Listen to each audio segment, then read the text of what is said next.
जनतेचा आवाज मराठी न्यूज चॅनलमध्ये आपलं स्वागत. पाहूया सविस्तर बातमी. उपविभागीय अधिकारी ते IAS आहेत आणि त्यांचं मोलाचं मार्गदर्शन आपल्या या उपविभागाला मिळणार आहे. त्याचबरोबर या ठिकाणी नव्यानं रुजू झालेले SDPO साहेब श्री कटेकर साहेब, या ठिकाणी आयोजन समितीचे बिडवे साहेब, पारत पोलीस स्टेशनचे PI माने साहेब, या नगर परिषदचे मुख्याधिकारी तायडे साहेब, सर्व आदरणीय व्यासपीठ उपस्थित सर्व वडीलधारी मंडळी, सर्व राजकीय पक्षाचे प्रमुख आणि बंधूंनो, खरं म्हणजे भोकरदन विधानसभा मतदारसंघ गेल्या 40 वर्षापासून अशा पद्धतीने की या ठिकाणी कुठंच हिंदू मुस्लिम हा वाद गणेशोत्सवामध्ये झालेला नाही. आणि जसं भोकरदन शहराचं आहे तसंच आमच्या पारत पोलीस स्टेशनच्या हद्दीत सुद्धा मी शब्द देतो की कुठंच असा प्रकार कधीच घडणार नाही. यापूर्वी सुद्धा घडला नाही. तिथे बिडवे साहेब सुद्धा होते, त्याच्यानंतर माने साहेब आहे. अत्यंत चांगल्या पद्धतीनं त्या ठिकाणी यांनी काम केलेलं आहे आणि लोकांमध्ये एकोपा निर्माण केलेला आहे. आगामी जितके सण उत्सव आहेत हे हिंदू मुस्लिम बांधव एकमेकांना हातात हात घेऊन, एकमेकांची गळाभेट घेऊन अत्यंत चांगल्या पद्धतीनं उत्साहानं हे सण साजरे करत असतात आणि कुठंच आजपर्यंत गालबोट लागलं नाही, पुढेही लागणार नाही अशी ग्वाही सर्वांच्या वतीनं आपल्याला या प्रसंगी देतो. खरं म्हणजे या ठिकाणी जे नवीन अधिकारी आलेले आहेत त्यांना सुद्धा आपल्याला एक चांगला आदर्श या ठिकाणी निर्माण करून दाखवायचा आहे. ज्या वेळेस आपले SDM साहेब हे मुख्य अधिकारी होतील, मुख्य कार्यकारी अधिकारी होतील, कलेक्टर होतील, सचिव पर्यंत पदापर्यंत जातील, तर त्यांनी भोकरदनचा म्हणजे नेहमी उदाहरण दिलं पाहिजे की मी ज्यावेळेस भोकरदनला SDM म्हणून होतो त्यावेळेसचा जो तिथला म्हणजे आदर्श होता हा राज्यभर साजरा झाला पाहिजे. अशा पद्धतीनं हे काम झालं पाहिजे. मेरा मजहब इश्का जिसमें कोई तफरीक नहीं, मेरा मजहब इश्का जिसमें कोई तफरीक नहीं, मेरे हक में आते हैं तुलसी भी और जामी भी. अशा पद्धतीनं हे आम्ही एकतेच्या माध्यमातूनच काम करत असतो. आमचे राजकीय क्षेत्रामध्ये सुद्धा पक्षीय मतभेद असू शकतात, व्यक्तिगत आणि म्हणजे स्वतःच्या याच्यावर काही मतभेद नाही, मनभेद नाही. सर्व एक दिलानं हातात हात घेऊन आम्ही काम करतो. निवडणुकीपुरताच फक्त तो विषय असतो, त्याच्यानंतर तो संपलेला असतो. या ठिकाणी गेल्या अनेक वर्षापासून जो वातावरण आहे याच्यासाठी फार मेहनत घेतलेली आहे आमच्या राजकीय क्षेत्रातल्या लोकांनी आणि ती कायम टिकून राहील अशी ग्वाही देतो आणि थांबतो. धन्यवाद. जय हिंद, जय महाराष्ट्र. धन्यवाद भैया. तदनंतर मी विनंती करतो आहे सन्माननीय सफिक शेठ यांनी माईकच्या दिशेने यावं. नाव आहे येते नाही शांतता भंग करणार लोकांना बोललं त्यांना कान टोचणं आहे का त्यांना करू नये काही. आजच्या शांतता कमिटीच्या मिटिंगचे अध्यक्ष माननीय सरवंत साहेब, आमच्या नवीन आलेले DYSP साहेब, बिडवे साहेब, सन्माननीय मंच प्रमुख पद यांना शांतता कमिटी अध्यक्ष आमचे आमदार साहेब. चुकलं साहेब, नाव पहिलं घ्यायला पाहिजे होतं. सवेनी आम्हाला आमदारांनी आम्हाला सवेनी 35 निधून आले 15 वर्षापासून आमदारांनी आम्हाला तुम्हाला आमदार म्हणलं विसरलो, त्यामुळे क्षमा मागतो. आजचा एक कार्यक्रम साला नेहमीप्रमाणे आम्ही शांतता कमिटीची मीटिंग सगळ्यांना माहित आहे आपण घेत असतो, आम्ही एकत्र येत असतो. साहेब माझं तर असं म्हणणं आहे का आम्हाला प्रत्येक वेळेस मुख्य अधिकारी म्हणाव, डीएसपी साहेब म्हणाव, काही पीआय साहेब म्हणाव, नवीन अधिकारी भेटतात, प्रत्येक वर्षी भेटतात. आता तुम्ही आले, पहिले बिडवे साहेब आले, बरोबर आहे बिडवे साहेब, प्रत्येक वेळेस. आणि यांना कसा मनात भीती असती की बाबा कार्यक्रम कसा राबवायचा. एवढा मोठा शहर आहे, एवढे मोठे गणपती आहे, एवढे मोठे लुगायट आहे, लोकसंख्या 25,000 जवळपास आहे. मग जर एक कार्यक्रम झाल्यावर त्यांनाही असं वाटतं का जे म्हणत होतं ते तशातलं काही नाही. आणि प्रत्येक वेळेस साहेब मुस्लिम समाजाच्या महिल्यातून ही मिरवणूक जात असती. आणि आम्ही 25-30 वर्षापासून या गणेश मंडळाचे सत्कार, अध्यक्षांचे सत्कार, त्यांचा फेटा, त्यांना मान सन्मान देऊन आमच्या वार्डातून गल्लीतून काढतो आम्ही आणि शेवटपर्यंत राहतो आम्ही. या भोकरदन शहरामध्ये फक्त एवढंच आहे का या सणाच्या निमित्तानं मागच्या कोणी खपल्या काढू नये. आमचा ऐकला नाही म्हणून त्यांना त्रास द्यायचा किंवा आमचा काम नाही झाला म्हणून प्रशासनाला त्रास द्यायचा. सगळ्याला अशी विनंती करतो की आपण गणेशोत्सव झाल्यावर प्रशासनाशी भांडू, मार ह्या सण आपण सगळ्यांना मिळून सणी शांततेनं पार पाडावा असं सांगून 2 शब्द संपवतो. जय हिंद जय महाराष्ट्र. धन्यवाद साहेब. आणि तदनंतर आज या ठिकाणी उपविभागाच्या मार्फत गणेशोत्सव शांतताची बैठकीसाठी मुद्दा आहे ना. आज या ठिकाणी या बैठकीचे अध्यक्ष आदरणीय आपले तरुण तडफदार आमदार आदरणीय संतोष भाऊ दानवे, तसेच मंचावरील सर्व प्रमुख अधिकारी, उपस्थित सर्व प्रतिष्ठित नागरिक, पत्रकार सर्वांचं या ठिकाणी मोठ्या प्रमाणात या ठिकाणी आजची ही शांता कमिटीची बैठक या ठिकाणी उपस्थिती लावली त्याबद्दल मी सर्वप्रथम उपस्थित सर्व मान्यवरांचं या ठिकाणी स्वागत करतो आणि धन्यवाद देतो.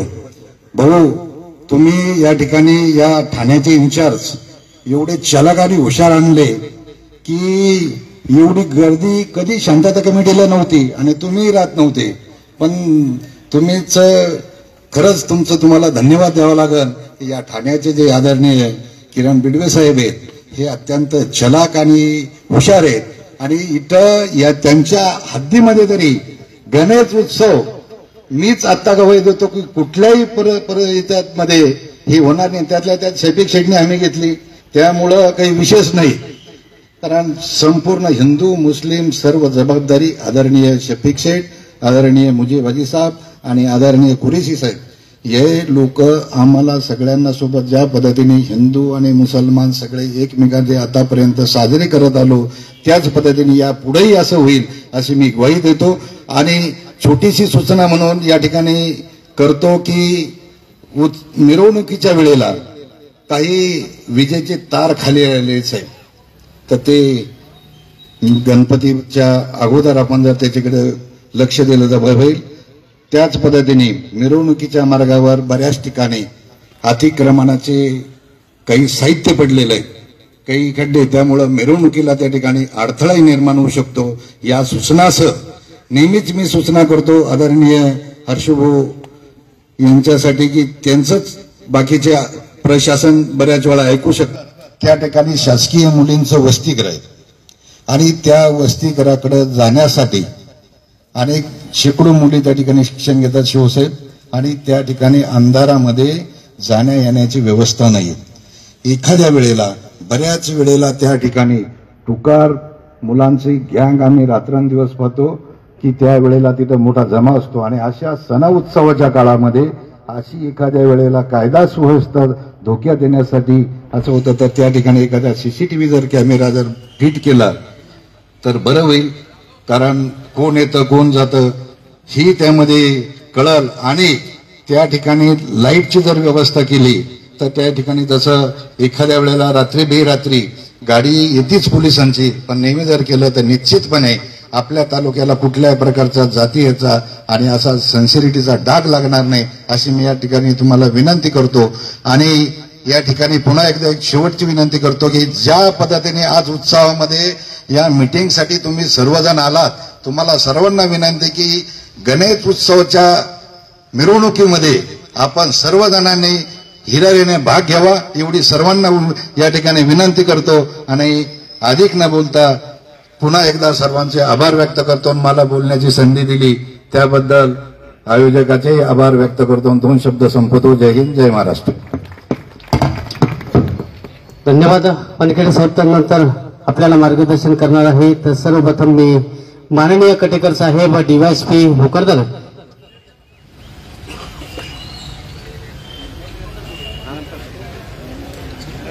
साबळे साहेब मी विनंती करतो आहे सन्माननीय कटेकर साहेब DYSP यांना विनंती करतो की त्यांनी आम्हाला मार्गदर्शन करावं. उपविभाग पोलीस भोकरदन यांच्यातर्फे आज आपण या शांतता समितीचं बैठक या ठिकाणी आयोजित केलेली आहे. आगामी जो गणेशोत्सव आणि ईद ए मिलाद हे उत्सव आहे या पार्श्वभूमीवर ही बैठक आयोजित केली आहे. या बैठकीसाठी उपस्थित आजच्या बैठकीचे अध्यक्ष आपले आमदार संतोष पाटील दानवे साहेब, तसेच सहाय्यक जिल्हाधिकारी सर्वनंद साहेब, मुख्याधिकारी गजानन तायडे साहेब, तसेच आमच्या उपविभागातील 5ही पोलीस स्टेशनचे सर्व प्रभारी अधिकारी, सर्व प्रतिष्ठित नागरिक, गणेश मंडळाचे पदाधिकारी यांचं सगळ्यांचं मी सगळ्यात आधी स्वागत करतो.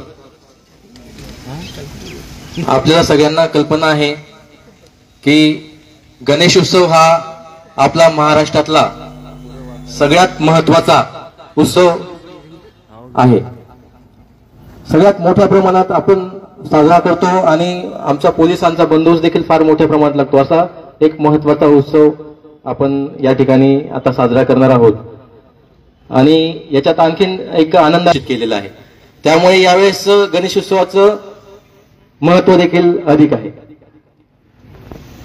त्याचप्रमाणे आता आगामी काळात स्थानिक स्वराज्य संस्थांच्या निवडणुका देखील आहेत आणि त्या निवडणुकाच्या अनुषंगाने जे येणारे सण उत्सव आहेत ते देखील मोठ्या प्रमाणात आणि उत्साहाने साजरे होण्याचे जास्त संभाव्य शक्यता आहे. तर या अशा पार्श्वभूमीवरती पोलीस आणि आपण जे प्रतिष्ठित नागरिक आहे, सामान्य जनता आहेत, या सगळ्यांचा एक समन्वय असणं फार आवश्यक आहे.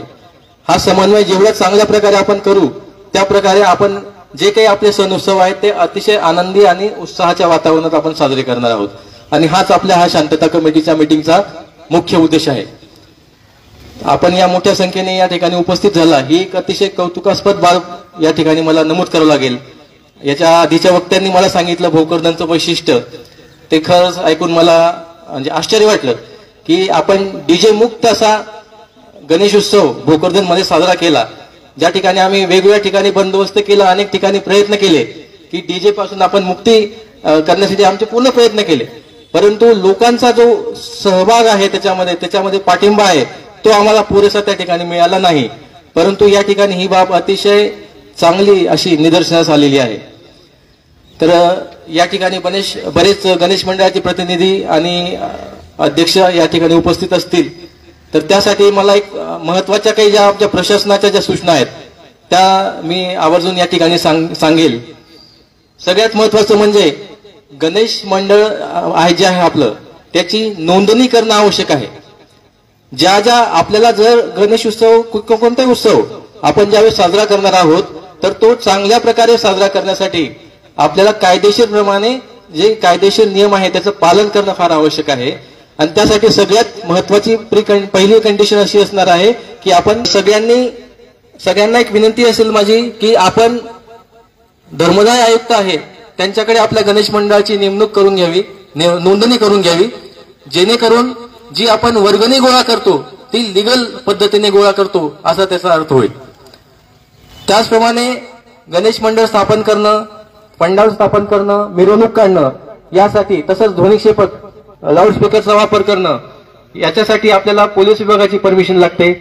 त्याचप्रमाणे शहरामध्ये नगरपालिका असेल, ग्रामीण भागात ग्रामपंचायती असेल यांची परमिशन घेणं आवश्यक आहे. तर या सगळ्या परमिशन घेऊन नंतरच आपण आपला गणेश मंडळ स्थापन करावा असं मी सगळ्यांना निवेदन करेल. त्याचप्रमाणे आपले सगळे पोलीस स्टेशनचे जे इन्चार्ज आहेत त्यांना देखील मी सांगेल की एकूण एक गणेश मंडळाची रीतसर नोंदणी परवानगी ही आपल्यातर्फे दिली गेली पाहिजे. एकही याच्यातून सुटणार नाही याची दक्षता घ्यायची आहे. त्याचप्रमाणे ही परवानगी देताना काही नियम आपण घालून देत असतो ते सगळ्यांसाठी. हे नोंदणी करणं हे आपल्यासाठी जेवढं आमच्यासाठी जेवढं आवश्यक आहे त्याच्यापेक्षा जास्त आवश्यक हे आपल्यासाठी आहे. कारण चुकून एखादा अनुचित प्रकार झाला आणि आपण नोंदणीच केली नसेल तर ती सगळी जबाबदारी त्या आयोजकांवरती फिक्स केली जाते की ते सगळे जबाबदार, त्याला जो अनुचित प्रकार घडतो त्यासाठी त्यांना धरलं जातं. तर हे गोष्टी जर तुम्ही नोंदणी जर केली तर ही सगळ्यांची जबाबदारी, सामायिक जबाबदारी होत असते. त्यामुळे सगळ्यांना हे निवेदन आहे की आपण जे नोंदणी आहे त्याशिवाय कोणताही गणपती आपल्याकडे बसणार नाही. त्यानंतर जो पेंडॉल आपण गणपतीचा टाकतो त्याच्यामध्ये जे काही नियम घालून दिले, ज्यावेळेस आपण नगरपालिकेची परमिशन घेऊ तर त्यामध्ये वाहतूक सुरळीत राहावी, अपघात घडू नये यासाठी काही नियम आपल्याला शासनाने घालून दिले की ज्यावेळेस आपण रस्त्यावरती पेंडॉल टाकू तर जास्तीत जास्त 1/3 रोड आपला त्या पेंडॉलने व्यापला जाईल, त्याच्यापेक्षा जास्त व्यापला जाणार नाही असा नियम आहे. तर या नियमाचे पूर्ण पालन करून त्या ठिकाणी आपण पेंडॉल त्या ठिकाणी टाकायचं आहे. त्याचप्रमाणे आता आपण बहुतेकांनी गणेश मूर्ती यांची जी ऑर्डर द्यायची असते ती दिली गेलेली असणार, परंतु ती देताना एक आपण कशा प्रकारे गणेश मूर्ती तयार करून घेणार आहात याचा देखील आपण व्यवस्थित विचार करून करायला पाहिजे. कारण एक इन्सिडेंट मी तुम्हाला सांगेल, नागपूरची ही घटना आहे. त्या ठिकाणी त्यांनी अर्धा ह्युमन बॉडी आणि अर्धा रोबोट अशा प्रकारची गणेश मूर्ती तयार केली. तर त्याच्यावरून एवढा वाद तयार झाला की त्याच्यात आयोजकांवरती गुन्हा दाखल करावा लागला. तर अशा प्रकारचे घटना टाळण्यासाठी ती मूर्ती देखील आपण चांगल्या प्रकारे व्यवस्थित आहे याची खात्री करून नंतर त्याचं स्थापना करायची आहे. त्याचप्रमाणे जे देखावे असतील, त्याचप्रमाणे जे पोस्टर्स आणि बॅनर्स असतील ते देखील कोणाच्या भावना दुखावणार नाही याचं भान ठेवून आपण ते सगळं तयार करायला पाहिजे. देखावे तयार करताना देखील असेल, आपल्या विविध धर्म आहेत, जाती आहेत, त्यांच्यापैकी कोणाच्या भावना दुखावल्या जाणार नाहीत याचं आपण खबरदारी घ्यायला पाहिजे. त्याचप्रमाणे सगळ्या नोंदणी करताना मी सांगेल की प्रत्येकाने काही स्वयंसेवकांची यादी प्रत्येक गणेश मंडळाकडून घ्यायची आहे. किमान 20 ते 25 एक तुम्ही नंबर फिक्स करा तुमच्या गणेश मंडळाच्या आकारमानानुसार. आणि मोठ्या शहरामध्ये समजा भोकरदन सारखे आहे तर त्यांनी 50-50 हे जे आहेत स्वयंसेवक यांची एक यादी तयार करून आमच्याकडे द्यायला पाहिजे. कारण बऱ्याच वेळेस काय होतं की रात्रीच्या वेळेस पेंडॉलमध्ये कोणीच नसतं आणि वादळ वारा पाऊस असे दिवस आहे, काहीतरी मूर्तीला नुकसान होणार, पेंडॉलला काही नुकसान होणार, कुठे शॉर्ट सर्किट होणार, अशा काही घटना घडल्या तर त्या ठिकाणी काहीतरी अनुचित प्रकार होण्याची शक्यता नाकारता येत नाही. त्यासाठी काही लोक आपले त्या ठिकाणी हजर पाहिजे आणि ते तुम्ही ड्युटी लावून त्यांचे प्लॅन करून 5-5 लोक असेल, 10-10 लोक असेल आवश्यकतेप्रमाणे ते कंपल्सरी तरी ठेवणं आवश्यक आहे. तर ते स्वयंसेवकांची यादी तुम्ही ज्यावेळेस नोंदणी कराल तेव्हा आमचे डीएसबीच्या कर्मचाऱ्यांकडे ती द्यायची आहे. त्याचप्रमाणे एसपी साहेबांची एक महत्वाची सूचना या ठिकाणी तुम्हाला सांगेल की पेंडॉलमध्ये सीसीटीव्ही कॅमेरे लावण्याची साहेबांनी सूचना केलेली आहे. तर ही सूचना शक्य असेल तर आपण सगळ्यांनी पालन करावं, कारण याचा फायदा आपल्यासाठीच होणार आहे. तर जास्तीत जास्त गणेश मंडळांनी या सीसीटीव्ही लावण्याच्या सूचनेचं पालन करावं अशी मी सगळ्यांना या निमित्ताने विनंती करेल. त्यानंतर वीज कनेक्शनचा एक मुद्दा असतो. बऱ्याच वेळेस आपण अनधिकृतपणे वीज कनेक्शन घेत असतो आणि त्याच्यातून काहीतरी अनुचित प्रकार घडतो, एखादा शॉर्ट सर्किटचा इन्सिडेंट होतो, शॉक लागण्याचा इन्सिडेंट होतो. तर त्यामुळे हे धोकेदायक आहे. तर ते जे रीतसर काय MSEB कडे तुम्ही डिपॉझिट जमा करून त्याच्यामधून तात्पुरतं कनेक्शन मंडळासाठी घेणं आवश्यक आहे. आणि त्याचप्रमाणे जी विद्युत जोडणी जी करणार आहे ती देखील एक चांगल्या प्रकारे तुम्ही करून घ्यायची आहे, क्वालिटी मटेरियल वापरून. कारण याच्यातून अनुचित प्रकार मोठ्या प्रमाणात घडतात. मागच्याच 1-1.5-2 वर्षापूर्वीचा नवी मुंबईची घटना आहे की एक हॅलोजन लॅम्पचं मेटल वायर तुटून खाली पडली आणि त्याच्यातून शॉक लागून 10-11 लोकांना शॉक लागले, त्यातले काही गंभीर जखमी झाले. आणि अशा प्रकारच्या घटना टाळण्यासाठी आपण अनधिकृत वीज कनेक्शन न वापरता ते जे अधिकृत MSCBचं कनेक्शन आहे ते घ्यावं. त्याचप्रमाणे जे आपण बऱ्याच वेळेस पाहतो, आता ह्या भागातलं मला काही कल्पना नाही, परंतु गणेश मंडळाच्या पॅन्डॉलमध्ये रात्रीच्या वेळेस लोक जागरण करतात, त्यावेळेस पत्ते खेळतात, जुगार खेळतात, अशा प्रकारचे प्रकार बऱ्याच ठिकाणी बघायला भेटतात. तर असे प्रकार आपल्याला इथे आपल्याकडे चालू द्यायचे नाहीत. याबाबत सगळ्यांनी नोंद घ्यावी, कारण आपण हे देवाच्या ठिकाणी बसलेलो आहोत आणि असे चुकीचे प्रकार करणं हे अतिशय अनुचित गोष्ट आहे. आणि याच्यावर पोलीस पूर्णपणे योग्य ती कायदेशीर कार्यवाही करेल. कोणत्याही प्रकारे त्याच्यावरती मागे आम्ही थांबणार नाही. त्यानंतर जो आपण लाऊडस्पीकर परवाना घेणार आहोत पोलीस स्टेशन कडून, त्याचं देखील पालन आपण वेळेचं पालन करावं, डेसिबलचं पालन करावं. ह्या आपल्या पॅन्डॉलच्या अनुषंगाने महत्वाच्या सूचना होत्या.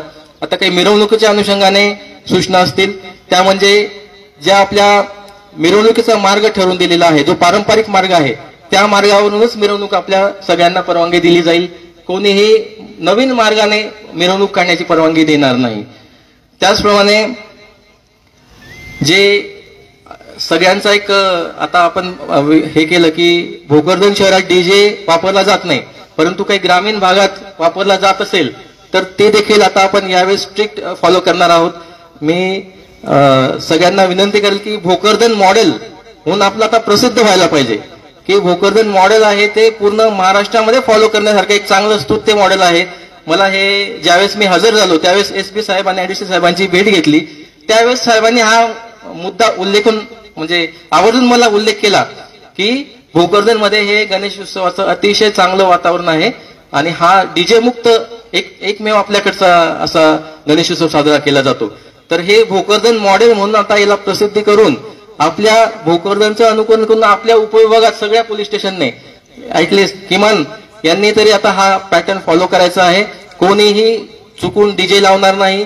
त्याचप्रमाणे जे लेझर लाईट असतील, बीम लाईट असतील, याच्यावर देखील पूर्णपणे बंदी आणण्यात आली आहे. कोणी जर लावले तर त्याच्यावरती गुन्हे दाखल करून जप्त करण्याची कार्यवाही करण्याशिवाय आमच्याकडे दुसरा मार्ग राहणार नाही.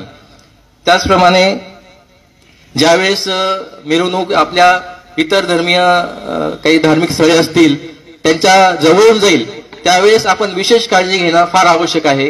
कारण आपण एकमेकांच्या विषयी आदर दाखवणं ती ही एक संधी असते की ज्यावेळेस आपण त्यांच्या धार्मिक स्थळाच्या जवळून जाऊ तर त्यांना आदर दाखवणं ही एक त्यासाठी एक चांगली संधी आहे आणि ती आपण सगळ्यांनी त्याचा उपयोग करून घ्यावा. ज्यावेळेस तिथून मिरवणूक पास होईल त्यावेळेस आपले वाद्य असतील ते एकतर बंद करा किंवा बंद करणं शक्य नसेल तर किमान कमी आवाजात आणि तिथून तात्काळ पास होऊन लवकरात लवकर कसं पास करणार यासाठी आपण सगळ्यांनी काळजी घ्यायला पाहिजे. तसंच कोणत्याही प्रकारचं आपलं गुलाल असेल किंवा ते आता चमकीचे कागद उडवण्याचं फार प्रथा आलेली आहे तर ते काही त्या धार्मिक स्थळावरती पडून त्याचं काही विटंबना होणार नाही याची सगळ्यांनी काळजी घ्यायची. आणि सगळ्यात महत्वाचं मिरवणुकीचा वेळ आता एकाने आपल्याला सांगितला की मिरवणूक बऱ्याच उशिरा सुरू होते. 7-8 वाजता इतक्या उशिरा सुरू करायची काही आवश्यकता नाही. दुपारी 1-1.5 वाजता उन्हात पण सुरू करायची आवश्यकता नाही. पण किमान 5 ते 6 वाजेला मिरवणूक आपली कंपल्सरी सुरू व्हायला पाहिजे आणि ती 10 वाजेच्या आत जर आपण संपवली, जरी आपल्याला त्या दिवशी वाद्याची परमिशन 10च्या ऐवजी कलेक्टर साहेबांच्या आदेशाने 12 वाजेपर्यंत वाढवून मिळत असेल तरी देखील आपण 10 वाजेपर्यंत त्याला कसं संपवू यासाठी जर आपण प्रयत्न केले तर निश्चितपणे आपला कार्यक्रम वेळेत आणि चांगल्या प्रकारे होईल. कारण हे जे मिरवणुकीत महिला असतील, बालकं असतील त्यांच्यासाठी देखील ते सोयीचं होत असतं. तर या सोबतच सगळ्यात शेवटी पुन्हा एकदा मी सांगेल की गणेश उत्सव साजरा करण्याचा जो मुख्य उद्देश आहे की समाजाने एकत्र यायला पाहिजे, समाजामध्ये जनजागृती व्हायला पाहिजे. तर तो उद्देश आपण ह्या उत्सवाच्या निमित्ताने कशा प्रकारे साध्य करू शकतो याचा सगळ्या गणेश मंडळांनी विचार करावा. मग त्यासाठी महिलांविरुद्ध जे अत्याचार होतात त्याच्याविषयी जनजागृती करता येईल. शिक्षण असेल त्याच्या संबंधी काही जे आपल्या ग्रामीण भागातल्या विद्यार्थ्यांसाठी काही जनजागृतीचे कार्यक्रम, माहितीपर कार्यक्रम करता येतील किंवा गरजू विद्यार्थ्यांना काही शालेय साहित्य वाटप करण्यासाठी कार्यक्रम करता येतील किंवा आरोग्याच्या समस्या आपल्या देशात इतक्या मोठ्या प्रमाणात वाढत आहेत. काही डायबिटीज, हार्ट डिसीज यासारखे रोग मोठ्या प्रमाणात आता आपल्याकडे दिसत आहेत. कॅन्सरचं प्रमाण आता वाढत आहे, तर अशा रोगांवरती काहीतरी जनजागृती म्हणा की ते लवकर कसे ओळखावे अशा काही प्रकारचे कार्यक्रम घेऊन जनजागृती करून म्हणजे जो हा उत्सव ज्या कारणासाठी सुरू झाला ते कारणाचं खरं सार्थक करण्यासाठी आपल्याला ही चांगली संधी आहे. भोकरदन मॉडेल एक अतिशय उत्कृष्ट मॉडेल म्हणून आपण पुढे आणूया म्हणून मी सगळ्यांना गणेशोत्सवाच्या शुभेच्छा देतो. धन्यवाद. माननीय आमदार महोदय, आदरणीय उपविभागीय अधिकारी, पोलीस अधिकारी, शांतता समितीचे सर्व सदस्य आणि उपस्थित मान्यवर, सर्वप्रथम आपण सर्वांचे मनपूर्वक स्वागत करतो. आज आपण या बैठकीत एकत्र आलो आहोत कारण आगामी गणेशोत्सव आणि ईद हे दोन्ही महत्त्वाचे सण आपल्या समोर आहेत. हे दोन्ही उत्सव आनंद, श्रद्धा आणि एकोत्याचे प्रतीक आहेत. प्रत्येक समाज आपली परंपरा सन्मानाने पाळतो आणि दुसऱ्याच्या श्रद्धेचा आदर करतो. हीच आपल्या जिल्ह्याची ओळख आहे. प्रशासनाकडून काही अपेक्षा आहेत, असं वेळेचे काटेकोर पालन, ध्वनी प्रदूषणाचे नियम, वाहतूक व्यवस्थापन आणि मिरवणुकीच्या मार्गात पोलीस प्रशासनाशी पूर्ण सहकार्य आणि कोणत्याही अफवा किंवा सोशल मीडियावर चुकीच्या संदेशांपासून सावधानता बाळगणे अत्यावश्यक आहे. आणि उत्सव हा आनंदाचा असावा, कोणत्याही गैरसोयीचा नसावा. आणि तरुण वर्गाने जबाबदारीने, शिस्तीने आणि उत्साहाने सहभागी व्हावे. आपण सर्वजण मिळून शांतता, एकता आणि बंधुता यांचा संदेश समाजात पोहोचवूया. प्रशासन आणि जनता मिळवूनच हे सण यशस्वीपणे पार पाडू शकतात. आपल्या जिल्ह्याची परंपरा कायम ठेवून आपण एक आदर्श निर्माण करूया, हीच अपेक्षा. शुभेच्छा. जय हिंद, जय महाराष्ट्र. चॅनलला सबस्क्राईब करा, बेल आयकॉन बटन दाबा, लाईक करा, शेअर करा.